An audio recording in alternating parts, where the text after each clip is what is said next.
This was 1997. I was young, I was enthusiastic. I was living in Verona, Italy at the time, working as a marketing intern. During one holiday, I decided to do a course in windsurfing at the famous Lake Garda, the largest lake in Italy. I was happy to have saved my own money for this course, for this holiday. Moreover, I was happier to be indulging in an adventure sport. What is windsurfing? Windsurfing is a surface water sport that is a combination of surfing and sailing. I signed up for a week-long course and I rented a room by the lake. My course started early morning as that's when the winds are mild, perfect for beginners. The afternoon winds, on the other hand, are very strong, perfect for the expert windsurfers.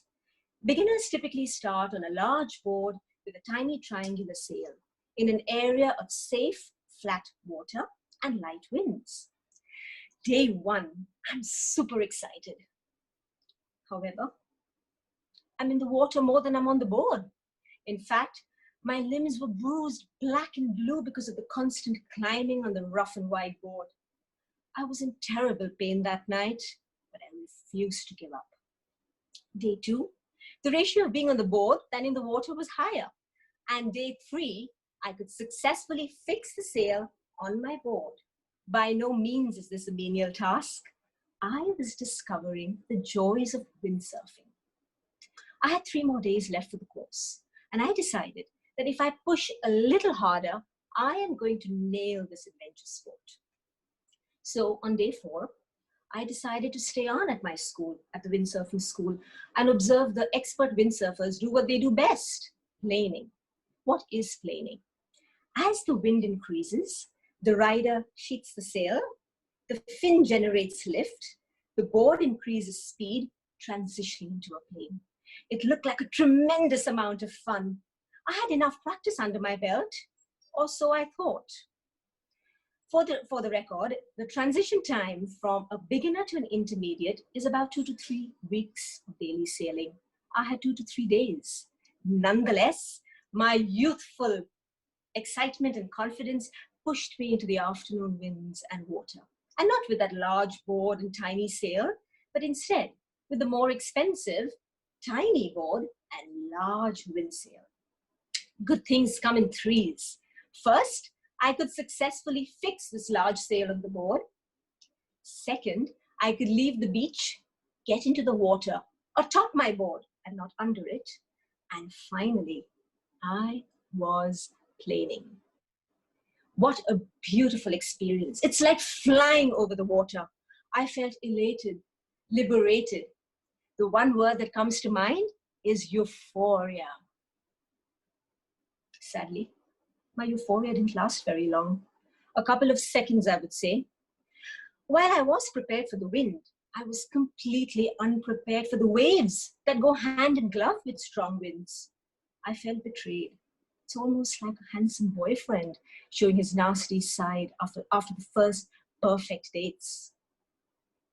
In no time, I lost control and fell into the water. I was several meters away from the shore, and the winds that I was initially so excited about were going against me. The waves were pushing me farther and farther away at a very fast pace. I felt betrayed, beaten, breathless. And if I may say so, the icing on the cake was when my sail came off the board. So even if I did climb on the board and windsurf back, that was not a possibility anymore. I was in a very difficult situation. For the record, when we sign up for windsurfing courses, it's made very clear to us that should we lose or damage any of the school's equipment, we pay for it in full. As an intern, I was earning pittance. The last thing I wanted was to eat into my meager savings. I'd already spent so much on this holiday. Why, oh, why did I have to indulge in this adventure sport? I was betrayed, broken, breathless. I let the evil waves take me wherever they desired to. By this time, the expert windsurfers who were having way too much fun didn't even notice me. They were jibing and heading back to the shore, the other end where we started off from. I was going in the opposite direction. And did I tell you that Lake Garda was the largest lake in Italy? When you're on one side, you can't see the other end. It's like the ocean, and I'm stuck there in the middle. I languished in the water. My mind was numb. My body was exhausted. As I said, I let the evil waves take me wherever they wanted to. Finally, with sail in one hand and board in the other, I drifted to the shore.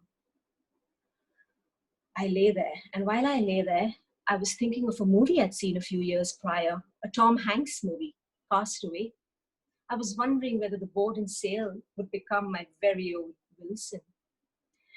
There was some relief when I finally saw a group of German tourists, sunbathing, happy-go-lucky tourists. I had no energy. As I said, my body was exhausted, mind was numb. I smiled at them, resigned to my fate. When I heard a familiar voice, it was my coach. What was he doing here? Hold on. By this time, I was missing from the shore, missing from my school for several hours. They realized that I had to come back, and they noticed me with a pair of binoculars. I was on the other end, and that's when they decided to drive around the lake and pick me up.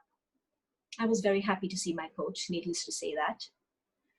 This, ladies and gentlemen, was my foray into the world of adventure sport. I did complete the remaining 3 days, always going out in the morning winds, and subsequently, I continued to windsurf. I went bungee jumping, I went rappelling, and whitewater rafting, every time getting a different kind of high.